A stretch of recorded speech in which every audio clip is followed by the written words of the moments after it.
Hey, what's crack-lacking, YouTube?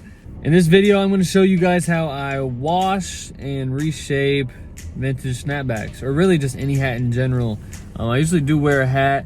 I'm a big fan of heavily embroidered and beautiful and vibrant snapbacks, especially vintage ones. I think they're a piece of art. You got to keep in mind, like, someone designed the font, someone picked the colors, some graphic designer got paid to make the image or the logo, and then someone was paid to embroider or sew it on. I don't know, it's just a piece of art. I love the history behind hats. I don't know. And they're a great accessory, a good way to like style some, I don't know, style your favorite outfits. To show a little bit of your personality maybe. If you're wearing a cool vibrant hat or whatever, or if you're feeling simple for a day or whatever it may be. But yeah, you would never have guessed, if you know me in real life, you never would have guessed for me to be a fashionista or someone who's into clothing and fashion. Seeing how in high school I wore like the same pair of jeans every day. I like only had one pair of jeans for 5 years. Anyway, but yeah, I'm into vintage clothing. I think it's awesome, and I get a lot of questions. I have a lot of cool hats. I'm gonna do a little montage of them, show you guys how beautiful some of these hats are. But yeah, I get a lot of questions on how to fix up a beaten down hat. And I have a couple in the mail, and I just pulled up to a thrift store right now, so I'm gonna go into the thrift store and pick another hat up.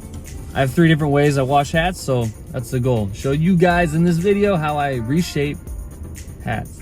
Oh, and before I go in, big thank you to all the subscribers on YouTube. It's been a slow and steady race to 300. It's taken me longer than I anticipated, but it is what it is, and I'm very grateful for my 309 subscribers. You guys and your likes and comments motivate me to make new videos, and 2020 is gonna have big things and big goals to meet. So I'm on that journey to 1,000 subscribers. Get me there. I think I deserve it. Of course, you got to believe in yourself. But okay, let's go get a new hat and let me show you how I wash them. All right, scratch that. They did not have any hats to choose from, none that were worthwhile at least, and I'm not gonna waste money buying a hat to wash when I have a bunch sitting in the bucket at home. I did find one pickup in there that I could not pass up, and it's exactly what I was just talking about with like vintage t-shirts and how they're really cool. Check that out. Check out that graphic with the wolves, the moon, double-sided, big prints, vibrant colors. That is exactly what I like to see. Gosh, I just love, I don't know what it is about a vintage t-shirt or like a graphic t-shirt, but it gets me going and drives me wild, and I love it. And it also goes with the whole hat aspect I was talking about. Before I show you my easy trick to restoring a vintage snapback, I want to show you guys a couple of my favorite ones, and I will explain kind of why I think it's a form of art and not just a hat. It's more than a hat. Okay, so here's my favorite example of a piece of art like I was talking about. I picked this up off of somebody on Instagram for 20 bucks about a year ago. And I didn't pick it up to ever wear this. I will probably never wear this, but I just couldn't pass it up. Well, because it's just a piece of art. Somebody got paid to design the color blocking, to pick the font, even the color of the snap is very important.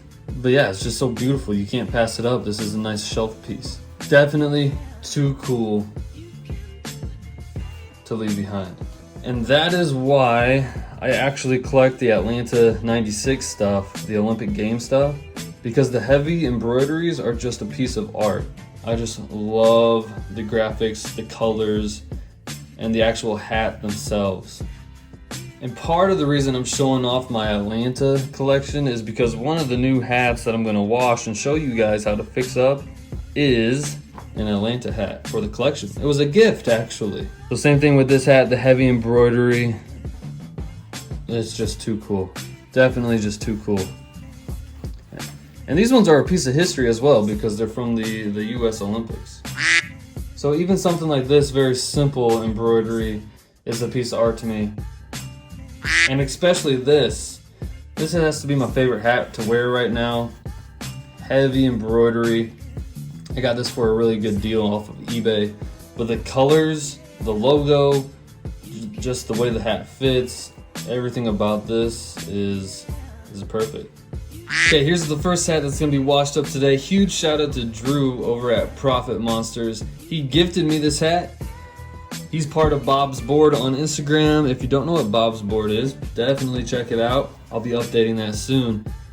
But he knows I collect the vintage Atlanta hats. This is number 6 to my collection. I actually just opened this up. You can see it's kind of dirty. Has some yellowing, some staining. The back has a little bit of dirt, staining as well.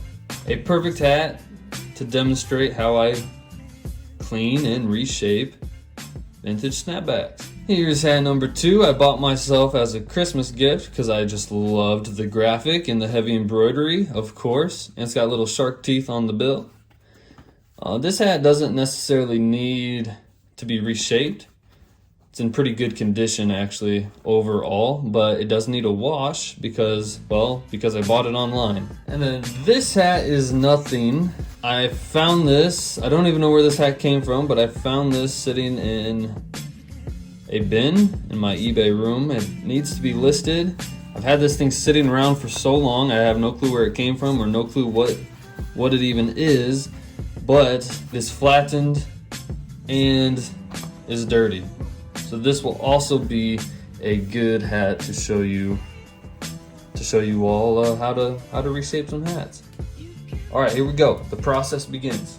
Okay, the first hat we're gonna do in the sink. This is actually my least favorite way to wash a hat. Hot water filled in the sink. You can just dip it down in there. Dawn dish soap is magical. You can use it for anything. You just need a little bit. And you can touch up on the spots that needed some work. Just a little. Some of this yellowing is gonna need a lot of scrubbing, maybe some stain remover afterwards. But a little bit of Dawn dish soap can go a long way.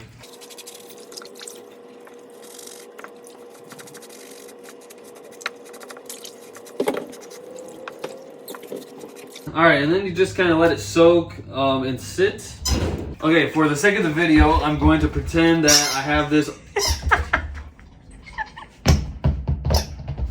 Okay, so for the sake of the video, I'm gonna pretend I have this all washed and scrubbed up exactly how I want it.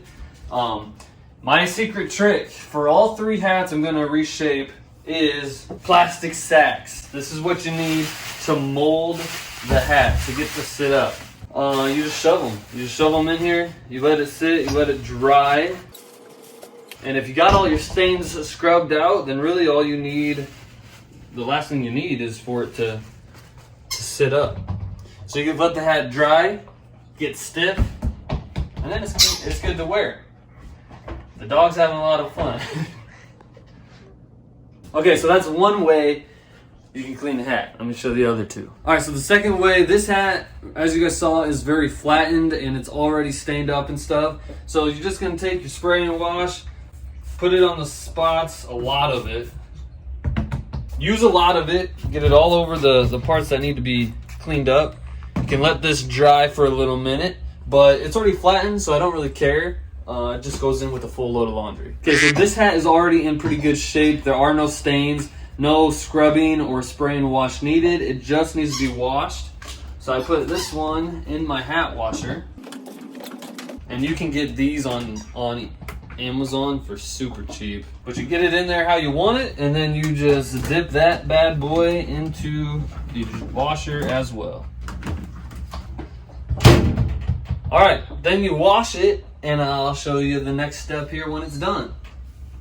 Okay, the secret is to get them out right when they're done. Fresh out of the wash, so they're still very damp, very wet. First hat in the hat washer, you can leave in the hat washer to dry, or you can take it out of the hat washer and stuff it with my secret sacks. Honestly, the secret is though, stuff it with sacks, because you get to mold the hat to be all fluffy still. And by fluffy, I mean, so you fill it up like that, you stuff it up as tight as you can, as much as you can. You kind of form it to how you want it. and then you let it dry. And when it dries, it stiffens, and then it's ready to wear.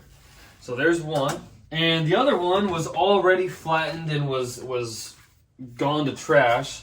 So now that it's washed and cleaned, and well, then we're gonna stuff this one as well. The same process. You flip it over and you kind of mold it with the sacks to how you want it. So now we just wait until they dry, and I will show you guys like a before and after little montage to end this video. If you like the video, if this is your first time seeing my channel, please subscribe. 2020, we're on the road, nowhere but up. Not to heaven, just you know, to like the video.